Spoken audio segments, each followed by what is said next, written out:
আসসালামু আলাইকুম।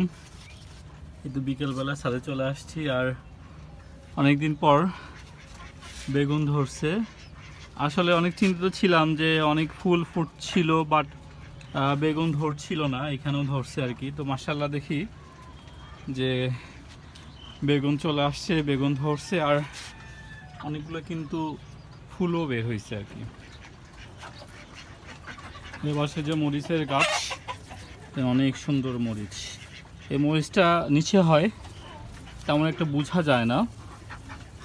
দেখেন একদম পোক্ত এবং অনেক সুন্দর মরিচ। সকালবেলায় কিন্তু তোলা হয়েছে, তারপর কিন্তু অসংখ্য এখানে মরিচ ধরে আছে। আর পাশে কি অবস্থা,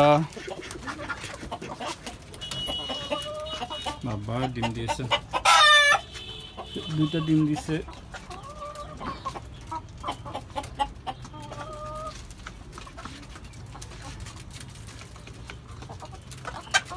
একটা মনে হয় ফাউমি মুরগি ডিম দিছে, আর একটা মনে হয় যে পাকিস্তানি, এই মুরগিটা মনে হয় ডিম দিছে সম্ভবত।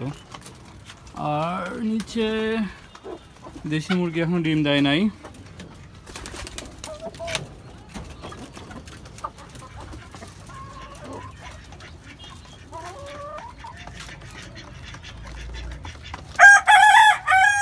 আর এখন হাঁসগুলো খাবার দিয়ে দিব। আর এই গাছটাতে আসলে এত পাখি আসে যে নতুন পাতা বের হলে পাখি খেয়ে ফেলে, এই জন্য উপর দিয়ে বসে যে মশারির জালটা দিয়ে দিছি। আর সম্ভবত এখানে একটা জালি আসছে লাউয়ের, কোথায় জানি দেখলাম এখন, এই আর কি। দেখা যাক কি হয়।